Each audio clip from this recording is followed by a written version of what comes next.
کسی جنگل میں ایک شیرنی رہتی تھی جس کے 2 بچے تھے۔ وہ اپنے دونوں بچوں سے بہت پیار کرتی تھی جب تک بچے چھوٹے تھے۔ تب تک شیرنی روزانہ انہیں دوسرے جانوروں کا شکار کر کے لاتی اور خوب پیٹ بھر کر انہیں کھلاتی۔ پر جب بچے تھوڑے بڑے ہوئے تو اس نے انہیں بھی شکار پر لے جانا چاہا تاکہ انہیں بھی شکار کرنا آئے۔ بڑا بچہ فوراً تیار ہو گیا، لیکن چھوٹا کہنے لگا، میری طبیعت ٹھیک نہیں ہے، کچھ دنوں بعد جاؤں گا، اب نہیں کل جاؤں گا، بہانے بنانے لگا۔ بڑا بچہ ماں کے ساتھ شکار پر جانے لگا۔ کچھ دن اور گزر گئے پر چھوٹا بچہ اب بھی شکار پر جانے کے لیے راضی نہ ہوا۔ دراصل وہ بہت کاہل تھا، وہ سوچتا تھا کہ جب بیٹھے بیٹھے کھانے کو مل جاتا ہے تو میں محنت کیوں کروں۔ شیرنی اس کو بہت سمجھاتی کہ وہ شیر کا بچہ ہے، اسے اپنی خوراک حاصل کرنے کے لیے جدوجہد کرنا ہوگی، ورنہ کام چوری اس کی عادت بن جائے گی۔ چھوٹا بچہ اپنی ماں کی نصیحت کو ایک کان سے سن کر دوسرے سے نکال دیتا۔ وقت تیزی سے گزرتا گیا اور دیکھتے ہی دیکھتے شیرنی کے دونوں بچے بڑے ہو گئے۔ بڑا بچہ بہت پھرتیلا اور چست تھا، اس کے برعکس چھوٹا بچہ سست اور نکما ہی رہا۔ وہ اپنی ماں اور بڑے بھائی کے ٹکڑوں پر بڑا ہو رہا تھا۔ ایک دن جنگل میں شکاری آیا اور اس نے شیرنی کو اپنی گولی کا نشانہ بنا دیا۔ بڑے بچے نے اس شکاری سے بدلہ لینے کی ٹھانی، مگر شکاری جنگل میں غائب ہو چکا تھا۔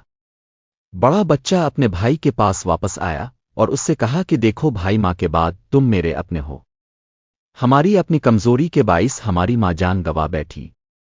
میں ڈرتا ہوں کہیں تمہاری سستی اور کاہلی تمہیں نقصان نہ پہنچا دیں، اس لیے اب تم سست ہونا چھوڑو اور میرے ساتھ شکار پر جایا کرو۔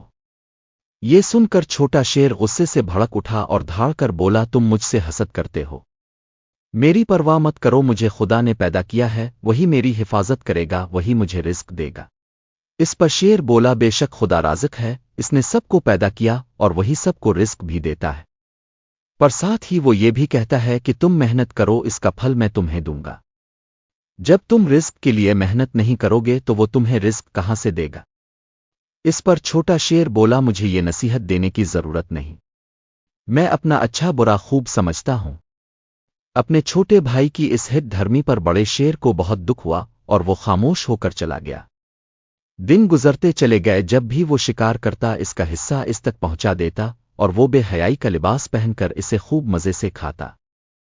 کچھ دن بعد بڑے شیر کے بیوی بچے ہو گئے، اب اسے اپنے بچوں کو بھی کھلانا پڑتا تھا اور اپنے چھوٹے بھائی کو بھی پالنا پڑتا تھا، چنانچہ کبھی کبھی اس کے ننھے ننھے بچے بھوکے رہ جاتے۔ بچوں کو بھوک سے تڑپتا دیکھ کر رفتہ رفتہ بڑے شیر نے اپنے چھوٹے بھائی کی بری عادتوں سے تنگ آ کر اس کو اس کے حال پر چھوڑ دیا۔ اب چھوٹا شیر بھوکا رہنے لگا، وہ کھا کھا کر سست ہو گیا تھا۔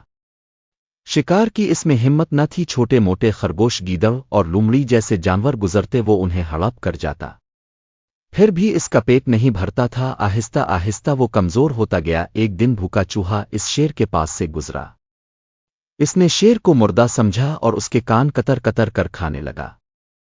پیٹ بھر کر چوہا خوشی سے اپنے ساتھیوں کے پاس گیا اور انہیں خوشخبری سنائی۔ وہ سب بھی نعرے لگاتے اس پر چڑھ گئے اور من چاہے حصے سے گوشت نوچ نوچ کر کھانے لگے۔ اس طرح یہ کمزور اور چھوٹی سی جنگل کی مخلوق جنگل کے بادشاہ کو عبرتناک انجام تک لے گئے۔ سچ ہے، کاہل کا حشر ہمیشہ برا ہوتا ہے۔